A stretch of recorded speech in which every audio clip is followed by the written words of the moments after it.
Aprendiendo a dibujar manos con John Singer Sargent. Buenos días, buenas tardes, buenas noches. Soy Alba Romera y soy artista plástica.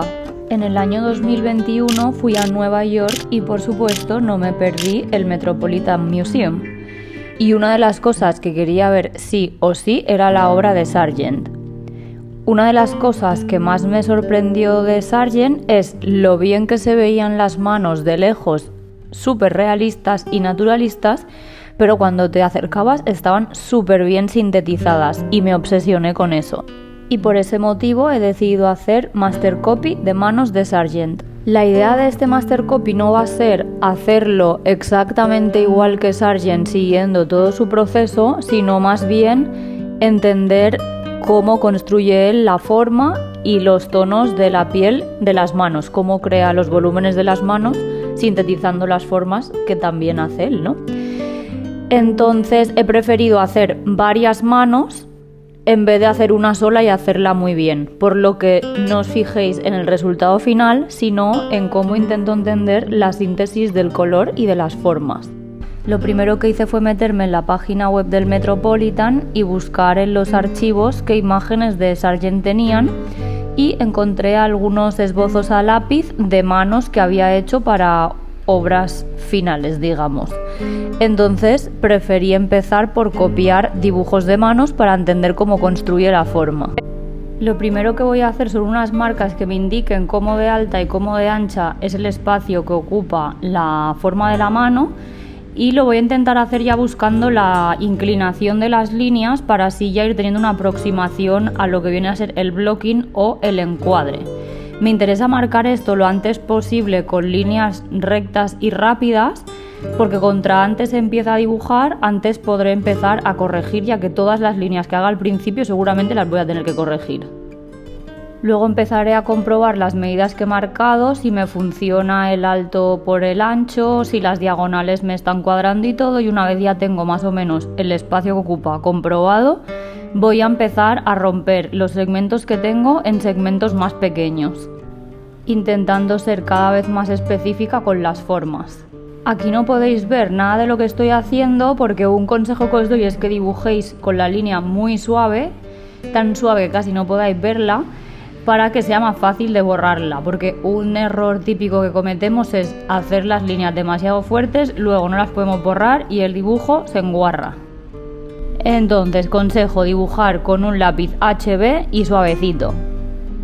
Bueno, aquí ya podéis ver mejor el dibujo, ya he pasado del encaje a definir un poco más las formas con líneas rectas, y lo que voy a hacer ahora es imitar un poco el trabajo de línea que él hizo, intentando tener una línea más fuerte en los lados donde quiero conseguir más contraste, y para ver cómo trabaja el volumen voy a empezar a buscar la línea de sombras y a sombrear un poquito los volúmenes. Y bueno, esta mano quedó así, voy a hablar un poco más de estructura en otra mano. Entonces, a la hora de hacer el blocking de la mano, el encaje, digamos, lo que voy a tener en cuenta son un poco la anatomía. En este caso voy a dividir la forma del brazo en dos líneas no paralelas, la siguiente forma un trapecio para la palma de la mano, y como los dedos van juntos, en este caso lo que voy a hacer es dividirlos por cada falange. Entonces en cada falange voy a hacer un cambio de dirección. La idea es simplificar todo lo que pueda la forma de la mano, y cuando yo esté segura de las medidas ya buscaré detalles de cada dedito y cada cosita. Entonces para mí lo más importante a la hora de dibujar manos es simplificar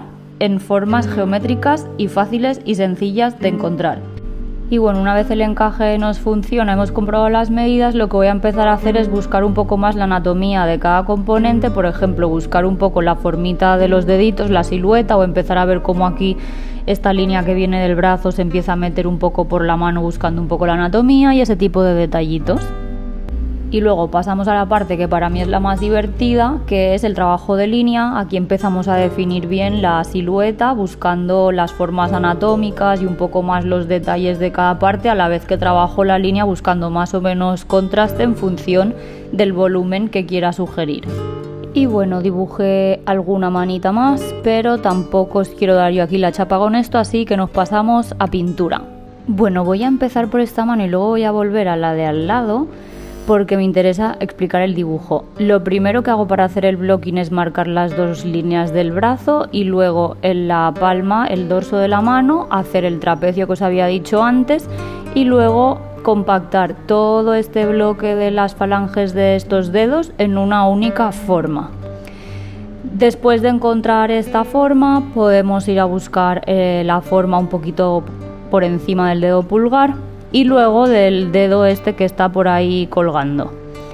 Entonces, una vez tienes estas líneas, puedes empezar a buscar las formas negativas para empezar a ver cuál es la separación entre los dedos, que en este caso están un poco separados. Entonces buscaría la forma que hace entre el dedo gordo y los otros dedos y luego buscaría la forma triangular que hay entre los dos dedos que están un poquito separados para simplificarlo y encontrar la forma de una manera más fácil en vez de estar buscando dedo por dedo. Cuando empiezo a poner la pintura, lo primero que hago es hacer unas marcas de los tonos en general que voy a tener. Pongo el más oscuro, pongo el más claro y voy buscando las relaciones entre el más claro y el más oscuro, el más saturado y el menos desaturado, el más claro y el más oscuro en la piel, el más claro y el más oscuro en el fondo y así.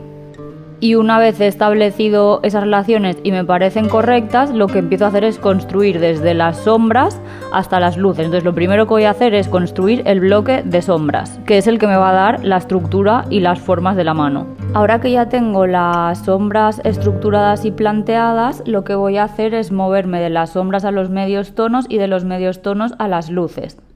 Y para hacer esto lo que me va a servir mucho es fijarme cuál es la fuente de luz y cuál es la caída de la luz. En este caso la luz viene de arriba, como en la mayoría de los casos, entonces en la zona de arriba del brazo va a haber mucha más luz que en la zona del dorso de la mano.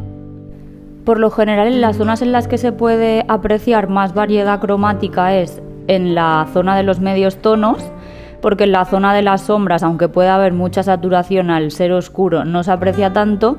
Y en la zona de las luces, al usar más blanco, suele matar bastante el croma, por lo que las zonas más saturadas y donde voy a poder jugar más con el croma va a ser por lo general en los medios tonos.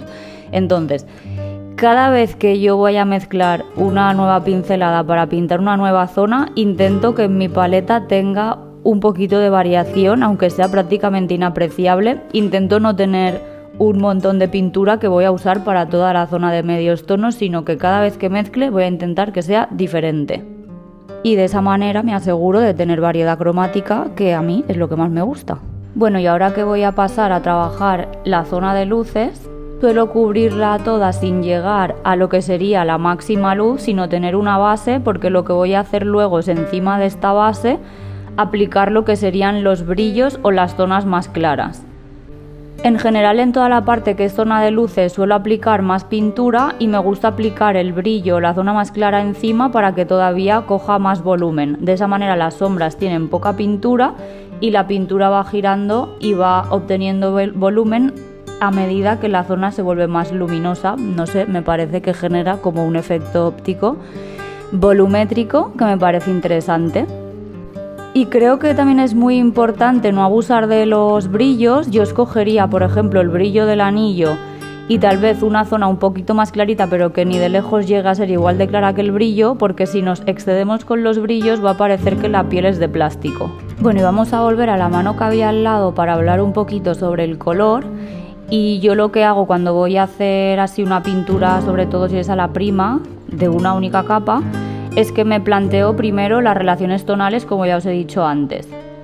Entonces, en este caso y en todos básicamente, lo que hago es buscar el tono más oscuro. En este caso era el negro de la tela, pero como tengo zonas muy oscuras que son cálidas, a esta mezcla le añadí azul de ultramar al negro marfil que estaba usando para que fuera muy oscuro pero también muy frío. Y luego me voy al otro lado de la mano a buscar el color de la tela, que también es el fondo y también va a ser más claro, por lo menos que la zona de luces del brazo, y similar a la zona de sombras de la mano. Entonces me parecía muy importante esa nota de color para crear las relaciones. Y una vez tenía los dos tonos del fondo, lo que hice es buscar el color de la piel que toca con este tono más ocre verdoso para ver cuánto salto de temperatura y de valor había. y luego me puse a buscar las notas dentro de los medios tonos, de las luces y de las sombras para tener más o menos toda la relación creada entre todos estos tonos a rasgos muy genéricos. Así tengo notas tanto de valor como de temperatura, que en este caso me parecían súper importantes. Bueno, aquí podéis hacer ver que no habéis visto nada y que no he empezado a pintar las luces en vez de las sombras y de que me he saltado el método absolutamente, a veces pasa, y me devuelvo a estructurar las sombras. Creo que en la obra de Sargent es muy importante la pincelada, entonces lo que voy a hacer es voy a aplicar las pinceladas buscando un poco la forma de la anatomía de la mano, en este caso del dedo, y lo que voy a intentar también es no difuminar mucho, sino las maneras de difuminar que he hecho ha sido encontrando tonos entre uno y el otro que quería difuminar, o bien pasando el pincel húmedo por encima con un tono diferente y ya se quedaba un poquito difuminado, pero no se perdía la pincelada. En este caso el tema de las sombras era un poco confuso porque no son muy abundantes, las zonas de sombra son muy pequeñas, pero hay una gran parte que yo consideraría sombra a juzgar por su estructura, pero que es muy similar a un medio tono, pero lo interpreto como sombra un poco porque es como más apagado y más frío, que sería la parte de las falanges de los dedos. Entonces esa zona la voy a tratar como sombra, pero está muy cerca del medio tono. Y hay una cosa muy divertida que me pareció interesante a la hora de separar este medio tono de la luz, esta sombra del medio tono, que es la vena de la mano. En la vena de la mano suele tener una tendencia azul, verdosa, lila, en este caso es azulada, y le voy a poner como dos marquitas azules que me va a separar esa barrera entre lo que sería la zona de sombras y de medios tonos, y me parece súper bonita y súper interesante jugar con esos toques cromáticos para separar estas dos zonas. Y bueno, así es como han quedado estas dos manos. Yo seguí pintando, os enseñaré ahora un poquito de lo que pinté. Si has visto el vídeo hasta aquí, muchas gracias por ver mi contenido. Se agradece que te suscribas a mi canal, ya que este canal es nuevo y un suscriptor nuevo cuenta. Cualquier interacción es bien recibida para que este vídeo llegue a más gente. Y nada, recordarte que también me puedes seguir en las otras redes sociales que te voy a dejar en la descripción de este vídeo. Y cualquier comentario bien intencionado será bien recibido y respondido. Gracias por verme, un besito, bye.